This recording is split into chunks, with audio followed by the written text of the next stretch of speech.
A trial of a 4-day working week at South Cambridge District Council has been extended by a further 12 months. Office-based staff at the local authority have been working 80% of their hours for 100% of their pay since January. At a meeting today, councillors discussed the impact after independently reviewed data showed the initial pilot was indeed a success. Not everyone has been keen on the idea, though. South Cambs MP Anthony Brown says it's not fair on the taxpayer. In a private business, they're totally entitled to do what they like. If it doesn't work, then their customers, fed up with higher prices, worse productivity, can go somewhere else.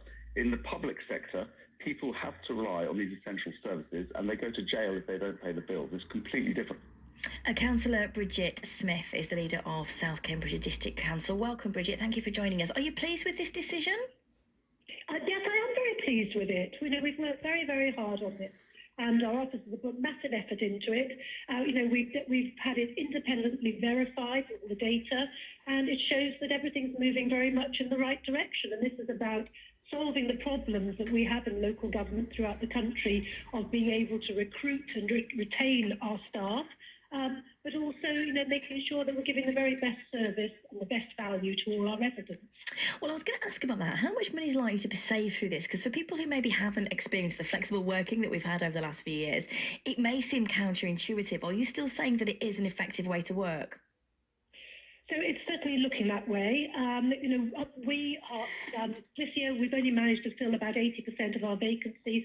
So, we, like many other councils, are very and agency staff, and agency staff are expensive, and it costs about £30,000 to advertise and recruit every new person. So the more stable our staff and the more permanent our staff, the better. So currently our sort of agency staff bills at about £2 million a year. Wow. That's not a good use of money. And if all those people who are agency staff were permanent staff, actually that would free up over £1 million for us to spend on things that really make people's lives better.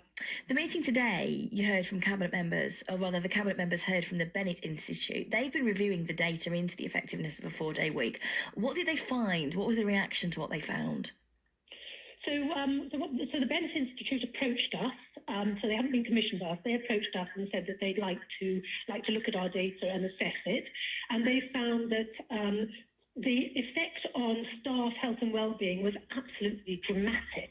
And of course, happy, relaxed, well-motivated staff work much better and are far more productive. So I think they were surprised by how positive those results were. But then, the things that really matter to people, how quickly we deal with their planning applications and answer the phone, and do we manage to pick all their bins up on time and so on.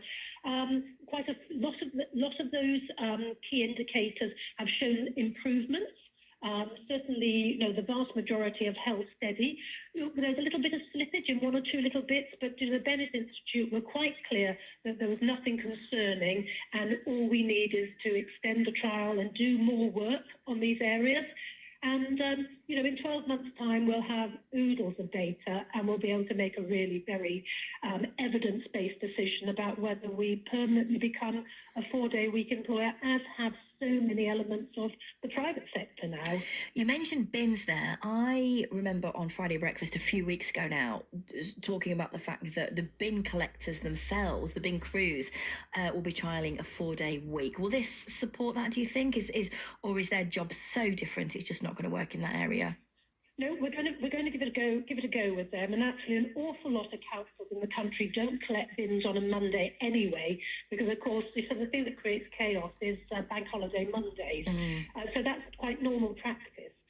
So we're going to move to that 4-day-a-week collection model, and we've done lots of work to look at the rounds we're doing to make it all far more efficient.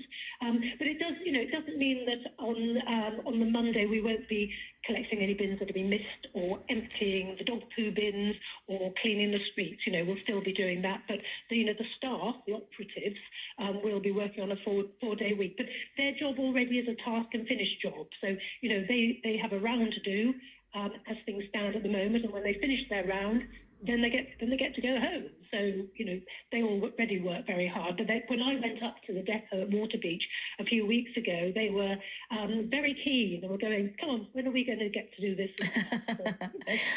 Councillor Bridget Smith, the leader of South Cambridgeshire District Council, thanks so much. It's exactly